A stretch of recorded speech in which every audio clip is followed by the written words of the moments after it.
continue quickly. Scott, the horse, one of the horses falls, Weary Willie falls, and the dogs unfortunately are there.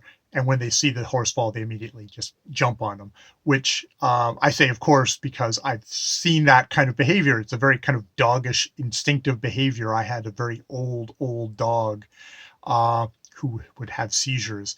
And the thing is, we also had a young little Cocker Spaniel mix who was new to kind of like, they would always joust to see who was going to be in charge, and the old dog, won at the beginning. But when she would have seizures, the young dog would just immediately jump on top and try, put her things that she didn't actually damage her, and I would just grab her and go away and toss her off to the side. But it's like, that's an instinctive dog thing. But Scott sees this as a horrible affront and this is unreliable dogs. It's like, no, that's very reliable. That's very much dogs being dogs. But Scott's really taken against this whole thing of dogs. Oh, and they eat their own poop too, which is terrible. It's like, oh, disgusting. It's like, the horses do it, but at least there's oats in there. It's like, it's these kind of things that get, but but even there they have really bad luck. The dogs, the dogs fall into the crevasse and they get, some die, some get horribly injured. So they've even got less dogs than what they actually started with. So that kind of a crucial thing of a kind of something of a creature that would actually kind of help them get. And engines are just completely hopeless up there. They spent a ton of money on some kind of motorized thing that's just not going to work in this super crazy environment. On page 101, they've got a whole thing here of about Amazon. Back we went, and I almost wish we perished in the attempt, for Atkinson and his woeful bag were indeed there, and the news, conveyed in a letter penned by Campbell, was worse than anything I could have imagined. Amazon's intentions, hinted at in that fateful telegram I received in Melbourne, were now out in the open. Campbell had sailed into the Bay of Whales to find that the Norwegians had got there before him. And yeah, they've got all these dogs and they're making a run for the thing. And he's like, crap, we're not going to win. And you can tell that, despite all this other stuff, it's like, we're not going to win. And he has this kind of rather crazed thing at a certain point where he goes like, there's no law up here. There's nothing. We're the law. And he's like, we should attack the Norwegians. We should fight them, and, he has to be kind of talked down from kind of a momentary kind of just like, crazed moment where he's gonna be like, you want to attack them, and it's like they are kind of acting like dogs fighting for dominance in all this, and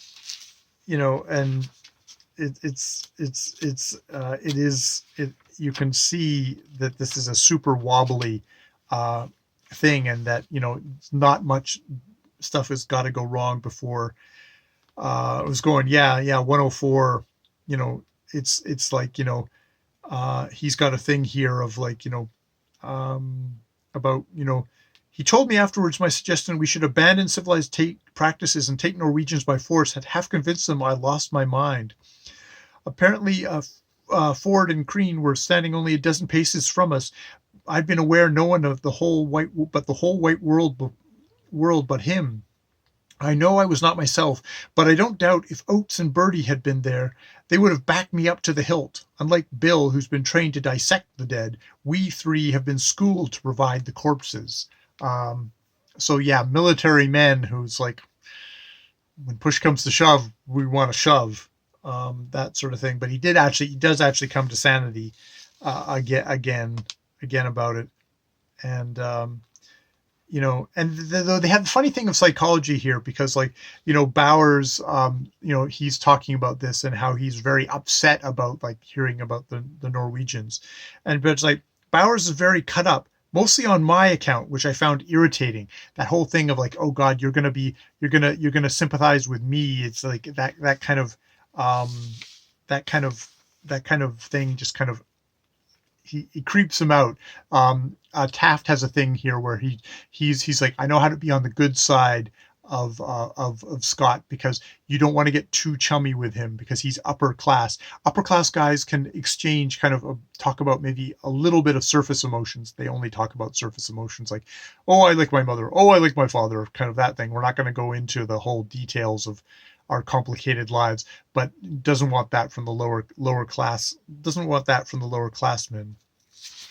Um, so yeah, we get into more horses, but he does have his plan for marching to the polar to the polar the polar thing where, you know, and just there's also these things here of like, you know, it's barely 3 years since Shackleton sneaked off and nearly pipped me to the post. You know, there's all these ambitions and backbiting. You can tell that this is super competitive world of Antarctic exploration. That you know, whoever gets it is going to get the good stuff. And we've seen here that Scott does not have money. He talks about himself being a fairly penniless lieutenant commander, and stuff like that. And there's also a thing here about his father. It's true, my mother was brokenhearted over my brother Archie's death, but my father's demise came as a merciful release, more so for her than him. He'd grown less careful in his later years, and my mother underwent humiliations. What sort of man was he? Asked Bill, his closest confidant there. The best, I answer. It's like, yeah, we're not gonna. There's no actual confiding going on here. We're keeping everything at a very much kind of remove from from himself, as well as from the men around him, even someone who's supposed to be as close as Uncle Bill is, the doctor. You know, and Bill is the only one that I've told about my plans for the polar journey. I've got them quite fixed in my mind, and there's that fixed is a sort of is a key thing here. Is he's fixed on doing this, regardless of, you know, maybe what the actual conditions are, and being, you know, making judgments. He's fixed. We face a march of 400 miles across the Great Ice Barrier to the foot of the Beardmore Glacier. And, you know, then 12 of us will climb 10,000 feet up the icy defile of Queen Alexandra Mountains to the polar plateau where, split into 3-man hauling sledge teams, we shall slog it south. The final assault will be made by 4 men. Bill altogether approves of these arrangements.